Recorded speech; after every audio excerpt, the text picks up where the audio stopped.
She picked up the wrench with trembling hands, never imagining that by the end of the war, she and millions like her would build more weapons than the entire Nazi war machine combined.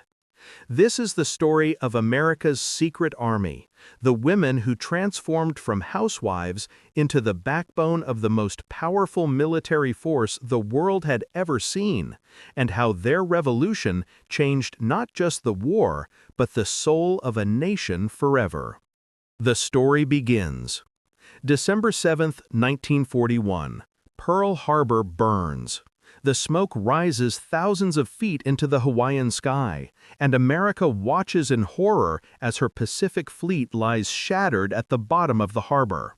But in that moment of devastation, something else awakens, a sleeping giant that Adolf Hitler never saw coming. Within weeks, President Roosevelt makes a promise that seems impossible. America will become the arsenal of democracy. The numbers are staggering: 60,000 planes, 45,000 tanks, 20,000 anti-aircraft guns, all in a single year. But there's one catastrophic problem that keeps military planners awake at night. The men are gone. 16 million American men march off to war, leaving behind factories, assembly lines, and weapons production facilities that suddenly stand silent. The math is brutal and simple. Without workers, there are no weapons. Without weapons, the Allies lose. And losing means Hitler's darkness consumes the world. Someone has to fill those empty factory floors. Someone has to build the arsenal. But who? The answer comes from the most unexpected place: America's kitchens, its living rooms, its quiet suburban homes. The government launches the most ambitious recruitment campaign in history, targeting a workforce that had never been asked to do anything like this before: American women. If you're already captivated by this untold transformation, make sure to like this video, because what happens next is even more extraordinary. The Call. Her name appears on posters everywhere: Rosie the Riveter. Strong, determined, her red bandana tied tight, her sleeve rolled up to reveal a flexed bicep. "We can do it," the poster declares. It's more than propaganda. It's a revolution wrapped in red, white, and blue. But the woman behind the poster, the real women who answered the call, they're not the confident symbols on the wall. They're scared. They're uncertain. Most have never held a wrench, never operated machinery, never even imagined stepping foot inside the masculine world of heavy industry. Roseville Monroe is working as a waitress in Kentucky, barely making enough to feed her 2 daughters after her husband's death. Mary Doyle is a housewife in Detroit who's never worked outside her home. Naomi Parker is a shop girl in California who makes $8 a week folding clothes. None of them know that in a few short months, they'll be building the most sophisticated weapons of war ever created. The recruitment posters go up in every town, every city, every corner of America. Soldiers without guns, they call these women. But the appeal isn't just patriotic, it's practical. The factories are offering something revolutionary: real wages. $40 a week, sometimes more. It's more money than most of these women have ever dreamed of earning, more than their husbands made before the war. But there's resistance, powerful resistance. Factory foremen don't want women on their floors. Too weak, they say, too emotional, too distracted. Union leaders worry about wage compression. If women work for less, what happens to men's jobs after the war? And husbands, fathers, brothers, many are deeply uncomfortable with the idea of their wives and daughters entering the rough, dangerous, masculine world of industrial warfare production. Yet the need is too desperate. The war is too urgent. And so, despite the resistance, despite the doubts, the factories open their doors. What nobody realizes yet is that these women are about to shatter every assumption, every stereotype, every limitation that society has placed on them. Entering a new world. The first day is terrifying. Imagine walking into a massive aircraft factory for the first time. The space is so vast you can barely see the far walls. The noise is deafening, metal screeching against metal, hydraulic presses slamming down with explosive force. The smell of oil, metal shavings, and welding smoke fill your lungs. The floor vibrates beneath your feet from the endless churning of massive machinery. And you're wearing a dress. Most women show up in their everyday clothes on that first day, completely unprepared for the reality of factory work. They quickly learn. Dresses are death traps around moving machinery. Loose hair can be caught in equipment, scalping a worker in seconds. High heels twist ankles on metal grating. Within days, the transformation begins. Pants, sturdy shoes, hair tied back in bandanas or tucked under caps. But the physical appearance is the least of the changes. The training is intense and rushed. The military needs weapons now, not in 6 months after a proper apprenticeship. Women are given a few days, maybe a week or two if they're lucky, to learn skills that traditionally took years to master. Welding, riveting, precision machining, electrical wiring, assembly of complex mechanical systems. And here's what shocks everyone. They're good at it, really good. Supervisors notice something unexpected. Women's smaller hands can reach into tight spaces that men struggle with. Their attention to detail, honed from years of sewing, cooking, and managing households, translates perfectly to precision manufacturing. Their patience with repetitive tasks exceeds expectations. Within months, productivity reports start showing something nobody anticipated. Women workers are matching and sometimes exceeding the output of the men they replaced. But how exactly do you build a bomber from scratch when you've never even seen one up close? And if you're loving these hidden details of WW2 history, subscribe now, because the next part reveals the ingenious systems these women created that military planners never imagined. Let's talk about what they actually built, because the scale is almost incomprehensible. At the Willow Run plant outside Detroit, women assemble B-24 Liberator bombers on a production line that stretches over a mile long. The factory is so massive it has its own climate. Clouds literally form inside the building. Each bomber contains 450,000 parts. 450,000 separate pieces that must fit together perfectly or the plane will fall from the sky, killing everyone inside. At the beginning of production, it takes months to complete a single aircraft. The military says America needs 1 bomber an hour to win the war. 1 bomber every hour. It seems impossible. But the women find a way. They develop their own techniques, their own innovations. Workers discover that teamwork and communication dramatically increase efficiency. Unlike the individual piecework that dominated male factory culture, women naturally collaborate, helping each other, covering weaknesses, sharing knowledge. They create informal networks of expertise. If you have a problem with a difficult weld, you know exactly which woman 3 stations down has mastered that technique. The riveters become celebrities of sorts, working in teams of 2, 1 woman inside the aircraft fuselage, 1 outside. They punch thousands of rivets per day, connecting the metal skin to the frame.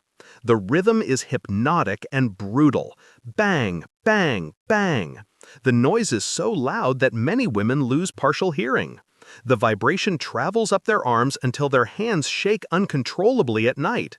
But they don't stop. Roswell Monroe, the waitress from Kentucky, becomes one of the most photographed riveters in America, her image used in promotional films. But she's not unique. She's simply representative of millions performing the same grueling work. At ammunition plants, women handle high explosives with extraordinary care. A single mistake, 1 moment of carelessness, and the entire facility could explode. They work with TNT, watching their skin turn yellow from the chemical exposure, earning them the nickname Canary Girls. the same name given to British women doing identical work in World War I. The yellow fades slowly after they leave the factory, but for some, it never completely disappears. At shipyards, women become welders, their torches cutting and joining massive steel plates that will become destroyers, aircraft carriers, and transport ships. The work is hot, unbearably hot. Summer temperatures inside ship hulls can exceed 120 degrees. Women pass out from heat exhaustion and are carried out, only to return the next day because the quota must be met.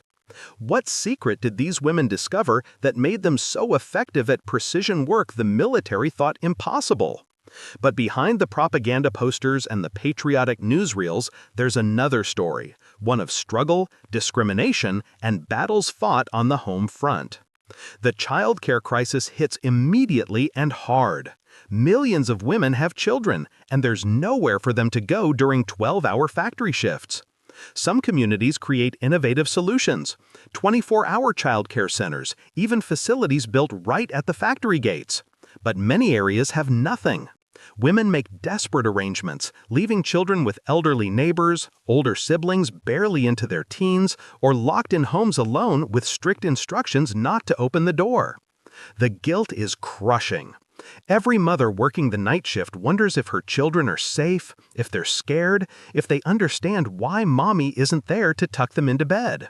But the alternative is starvation or losing their homes, so they return to the factory floor night after night, carrying that weight.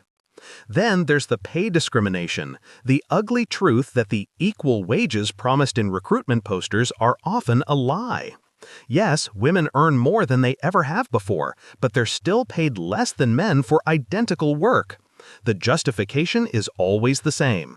Men have families to support. As if women don't, as if Rose Monroe isn't feeding her 2 daughters on her riveter's salary. The work is dangerous in ways the public never sees. Accidents are common, fingers crushed in machinery, burns from welding torches, falls from scaffolding, poisoning from chemical exposure. Safety standards are minimal because speed matters more than safety. The war won't wait for OSHA regulations that don't exist yet. Women die in these factories, though the numbers are carefully managed to avoid damaging morale. And then there's the social stigma, the whispers, the judgment. Women who work in factories are sometimes called loose or unfeminine. There are dark rumors about promiscuity, about women using the factories as places to meet men, about the corruption of traditional values. Churches sometimes preach against women abandoning their natural roles. Husbands overseas write worried letters, having heard rumors about their wives' new independence. But perhaps the cruelest challenge is faced by African American women, who answer the call to serve their country just as enthusiastically as white women, only to face a double barrier of discrimination. The poster of Rosie the Riveter shows a white woman. The photographs in Life magazine show white women. The newsreels show white women. But that's not the whole story, not even close. Black women flood into war industries, desperate for opportunities that have been systematically denied to them for generations. They face rejection after rejection. Factories that are desperately short of workers still refuse to hire black women. When they are finally hired, it's only after white women have taken all the good positions. Black women get the dirtiest jobs, the most dangerous jobs, the jobs no one else wants. They're assigned to segregated sections of factories, separate locker rooms, separate bathrooms, separate cafeterias. In some plants, they're not allowed to work alongside white women at all. The hypocrisy is stunning. America is fighting a war against Nazi racial ideology while maintaining its own system of racial segregation at home. But black women persist. They have to. For many, these factory jobs represent the first real wages they've ever earned. Before the war, most black women worked as domestics, cleaning white people's homes, washing white people's clothes, raising white people's children for poverty wages. Now, despite all the discrimination, they're earning real money, gaining real skills, and they refuse to give that up. Women like Josephine Baker, not the famous entertainer, but an aircraft worker in Los Angeles, and thousands whose names are never recorded, they quietly sabotage the system of discrimination through excellence. They outperform. They prove every racist assumption wrong. They force supervisors to acknowledge that skin color has nothing to do with ability. The integrated factory floor won't become common until much later, but the seeds are planted here, in these wartime factories, where necessity slowly erodes prejudice, one shift at a time. Something profound is happening, something that goes far beyond building weapons. These women are changing. The shy housewife who could barely speak to her neighbors is now supervising a team of 20 workers. The girl who was told to be quiet and ladylike is operating a massive crane, moving 10-ton loads with precision. The mother who thought her life would never extend beyond her kitchen is reading technical manuals, mastering complex engineering concepts, solving problems that stump male supervisors. They're earning their own money, real money, substantial money. For the first time in their lives, millions of women have financial independence. They open their own bank accounts. They make their own financial decisions. They discover the profound psychological shift that comes with economic autonomy. They're forming bonds, communities, identities outside of their roles as wives and mothers. The factory floor becomes a space of female solidarity that many have never experienced before. They share secrets, dreams, frustrations. They support each other through personal crises. They create a culture that is distinctly theirs. And they're beginning to question things they never questioned before. Why should they return to $8 a week shopgirl jobs when the war ends? Why should they surrender their independence? Why should capable, skilled, proven workers retreat back into limitation simply because men are coming home? These questions don't have easy answers, and the women asking them know it. But the questions themselves represent a revolution. You can't unring a bell. You can't show millions of women their own capability and then expect them to pretend they're incapable. The transformation is irreversible. By 1943, women make up nearly 40% of all aircraft workers. By 1944, they're building the majority of America's ammunition. The arsenal of democracy isn't just supplied by women, it's built by them, sustained by them, impossible without them. The B-24 Liberators they assemble drop bombs on Germany. The ammunition they load destroys Japanese positions across the Pacific. The ships they weld carry troops to Normandy on D-Day. Without these women, without their labor, their sacrifice, their transformation from civilians to the industrial army of America, the outcome of World War II is genuinely uncertain. But what happens when the war ends? What happens to these millions of women who've tasted independence, capability, and purpose? August 14, 1945. Japan surrenders. The war is over. America erupts in celebration. Times Square, ticker tape parades, kissing sailors, joy in the streets. But in the factories, the mood is different. Within days, the pink slips begin. Your services are no longer required. Women are fired by the millions, rapidly and systematically, to make room for returning servicemen. The speed is stunning. Factories that begged women to come to work now escort them out the door with barely a thank you. The propaganda machine shifts gears with whiplash speed. The same government that told women their duty was to build weapons now tells them their duty is to go home, have babies, and support their husbands. Rosie the Riveter disappears from posters, replaced by images of domestic bliss. Women in kitchens, women with children, women returning to their natural roles. Some women are relieved. The work was hard, dangerous, exhausting. They're happy to return to their previous lives. but many are devastated. They loved the work. They loved the independence. They loved the sense of purpose and capability. Now, they're expected to pretend it never happened. Roswell Monroe tries to keep her job. She's told no. Men need the work. She argues that she has 2 daughters to support, that she's just as skilled as any man. It doesn't matter. She's replaced. The wages disappear. The independence vanishes. Women who were earning $40 a week are offered $8 a week to return to retail or domestic work. Many have no choice but to accept. Bills must be paid. Children must be fed. The pain of this transition is rarely discussed in history books. The narrative focuses on victorious soldiers returning home to adoring wives. But for millions of women, it feels like punishment for having succeeded too well.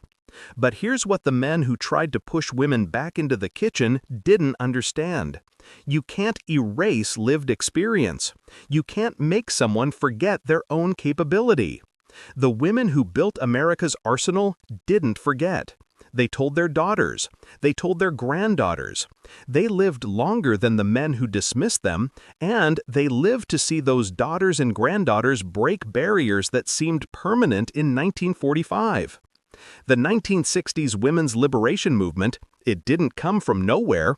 It came from women who remembered when they built bombers, when they welded ships, when they proved that women's work was a limitation society imposed, not a reality of nature. Roswell Monroe eventually becomes a successful businesswoman, flying her own plane and running a construction company. That shy waitress from Kentucky who took a factory job to feed her daughters transforms into a symbol of female capability that refuses to be erased. The numbers tell the story. 6 million women entered the workforce during World War II. Many never left. They found other jobs, lower-paying jobs, less prestigious jobs, but they stayed in the workforce. The percentage of women working outside the home never returned to pre-war levels. The door, once opened, never fully closed again. Today, when you see women in construction, women in engineering, women in manufacturing, women in any field once deemed men's work, that's the legacy of Rosie the Riveter. Not the poster, not the propaganda, but the real women who picked up wrenches with trembling hands and discovered they could build anything. They built more than bombers and bullets. They built a foundation for every woman who came after them. They proved that capability has no gender. They showed that when you give people opportunity, when you stop limiting them based on arbitrary categories, human potential is staggering. The arsenal of democracy wasn't just steel and explosives, it was the unleashed potential of half the population, finally given a chance to show what they could do. And they changed everything. If you loved discovering this untold story of the women who built America's arsenal and transformed a nation, make sure to subscribe. We're uncovering more hidden WW2 stories and forgotten heroes that changed history in ways you never learned in school. Hit that subscribe button now, because the next story we're revealing is even more extraordinary.